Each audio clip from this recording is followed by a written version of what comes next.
Fjala sot. Heshtje.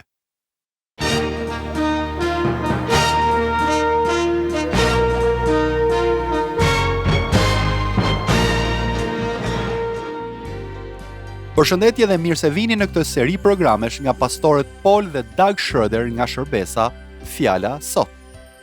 Fjala për sot është heshtje. Duke qenë se jeta sot është bërë shumë e shpejtë dhe e zhurmshme, të gjithëve na dëshiron zemra pak qetësi, pak heshtje. Kështu ne presim me padurim ditët e pushimit për të larguar nga zhurmat e jetës së përditshme.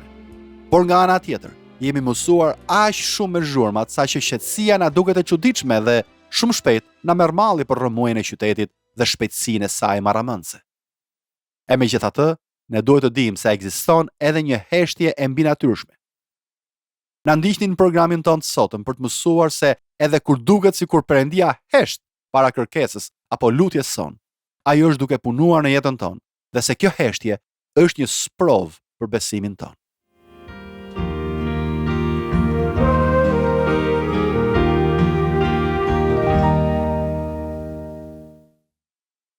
Tek Ungjilli sipas Mateut, kapitulli 15, lexojmë një histori shumë të bukur, nga e cila mund të mësojmë shumë. Ajo tregon për një grua që doli para Jezusit për t'u lutur për një problem që ajo kishte dhe diçka e mahnitshme ndodhi. Jezusi nuk ju përgjigj asaj gruaje. Ne jetojmë në një botë që është shumë e mbushur me zhurma, të paktën kështu mendoj për jetën time dhe rrethet shoqërore ku unë përfshihem. Kudo ka zhurma, në aeroporte, në qendra tregtare, kudo. Në fakt, mendoj se ne jemi mësuar kaq shumë me zhurmat, saqë duket sikur trembemi nëse është shumë qetësi. Mendoni për një moment, kur hipni në makinë, çfarë bëni? Ndizni radion? Apo vini një CD? Kur shkoni në shtëpi, le të themi se keni qenë në një qendër tregtare. Çfarë bëni? Ndizni televizorin, sapo hyni në dhomën e ndenjës. Unë e bëj këtë edhe pse sapo kam qenë duke parë një film në kinema dhe e gjej veten duke pyetur, çfarë po bëj? Duket sikur dua të kem pak zhurmë.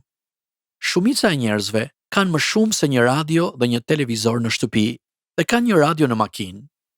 Kam parë njerëz me radio në biçikletë dhe po të shihni njerëzit që bëjnë vrap, kanë gjithmonë kufje në vesh për të dëgjuar muzikë.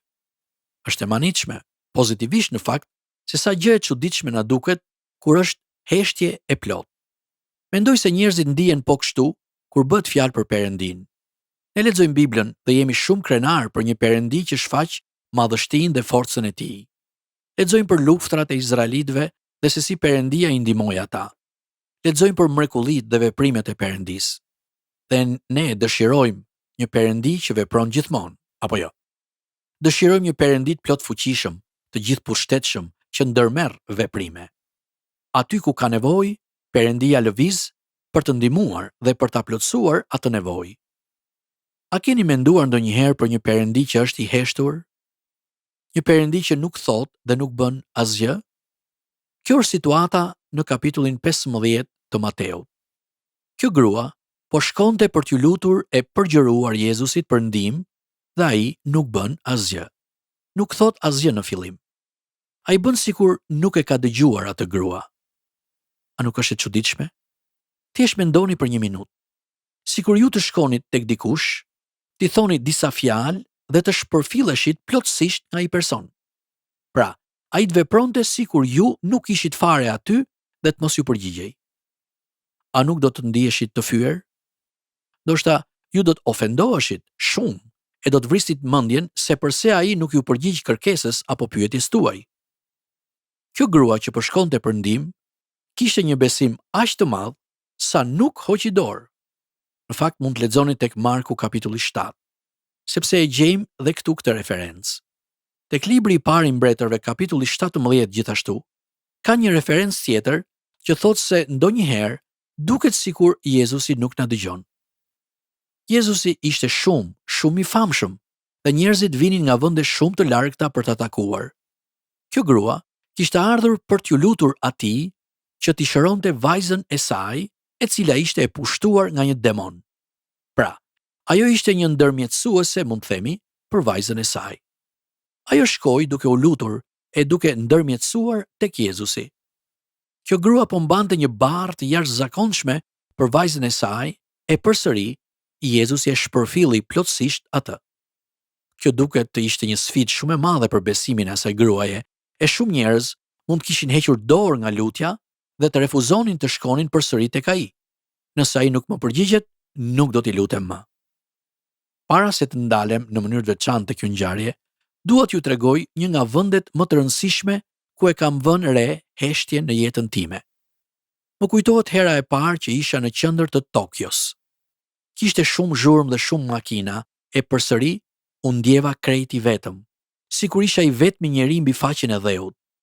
Nuk e flisja gjuhën dhe kisha shumë uri. Kisha një ndjesi të çuditshme. Një vend tjetër që mbaj mend është vendi më i mahnitshëm që un kam parë dhe është Muzeu i Holokaustit në Izrael. Aty nuk ka zhurma, nuk dëgjohen të qeshura dhe është një nga vendet më prekse. Në Muzeun e Holokaustit ka gjithashtu një vend ku njerëzit kujtojnë fëmijët e vegjël që janë vrarë. Është shumë i errët, ka një qiri që rri i ndezur dhe ka pasqyra që reflektojnë dritën e qiriut dhe e bëjnë 1000 herë më të fortë. Gjëja më mahnitse është ajo që dëgjohet në sfond, një shqiptim i butë i emrave të gjithë fëmijëve që janë vrarë. Duke u kthyer në tekstin ton, kjo heshtje është diçka e pazakontë dhe e shohim Jezusin të heshtë ndaj kërkesës së kësaj gruaje. Por ajo kthehet përsëri dhe i lutet dhe i përgjërohet atij dhe duket sikur Jezusi i flet asaj në mënyrë sarkastike. Jezusi i thot asaj se ai kishte ardhur të ndihmonte fëmijët e Izraelit, se ajo ishte e huaj nga një vend tjetër dhe se ai nuk ishte ardhur t'u jepte këtë bukë klyshëve të qenve. Gruaja menjëherë kuptoi se ç'donte të thoshte Jezusi, edhe vazhdoi të qëndronte në besimin e saj dhe u lut përsëri. Ajo i tha se e kuptonte që buka e Zotit ishte për judenjt, por edhe se klyshët e qenve ishin të lejuar të hanin thërrimet nga tryeza e zotrinjve. Ç'besim i madh! Ajo tha se ishte një huaj, një qen, dhe se nuk meritonte asgjë, por i kërkoi Jezusit të kishte vetëm pak thërrime, vetëm pak ndihmë. Ajo i kërkoi Jezusit ta ndihmonte, sepse dëshpërimisht kishte nevojë për ndihmë. Dhe dishepujt po bënin atë që ishte normale për ta. Ata po i thonin gruas ta linte Jezusin të qetë dhe po përpiqeshin ta largonin atë. Tek Marku kapitulli 6 vargu 36 thuhet që dishepujt donin t'i largonin njerëzit që ishin si kjo grua dhe u thonin atyre të mos e bezdisnin atë. Por në vend që të largohej, gruaja u gjunjëzua dhe e thirrri atë. Zot, ajo i tha Jezusit, o Zot, ndihmom. Kjo gjë ka ndodhur edhe herë të tjera. Ju kujtohet kur Pietri ishte duke u mbytur në detin e Galiles, ndërsa po përpiqej të shkonte tek Jezusi? Ose kujtoni Palin në Damask, e gjithashtu edhe Samuelin në Dhjatën e Vjetër, kur ai kupton se duhet t'i kërkojë ndihmë Zotit. Solomoni u lut për një zemër që dëgjon. Pali, para se të fillonte udhëtimet e tij misionare, ishte në shkretëtir duke dëgjuar Perëndin për 3 vjet, duke dëgjuar dhe duke mësuar. Unë dua që ju të kuptoni se në këtë histori, Jezusi po përpiqej të vinte në provë besimin e asaj gruaje. Sa i madh ishte ai, sa shumë e donte Jezusin, sa shumë besonte tek ai. Kur duket sikur Perëndia hesht, dëgjoni fjalën e tij, rishikoni fjalën e tij dhe kujtoni se si ai ju ka ndihmuar në të shkuarën. Dëgjoni në heshtje dhe do të dëgjoni premtimet e tij vazhdimisht. Ai po pret. Në kohën e duhur, ai do t'ju ndihmojë dhe do t'ju çlirojë. Perëndia nuk është kurrë vonë. Besoni tek ai dhe dëgjoni fjalën e tij. Rilexojeni fjalën e tij dhe dëgjoni premtimet e tij.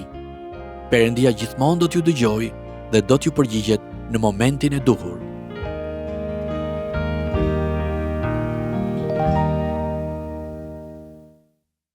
Miq të programit ton, ne ju falenderojmë që na ndoqët dhe lutemi që zemra juaj të qëndrojë fort në besimin tek Zoti, edhe atëherë kur duket sikur ai hesht dhe po e shpërfill kërkesën tuaj.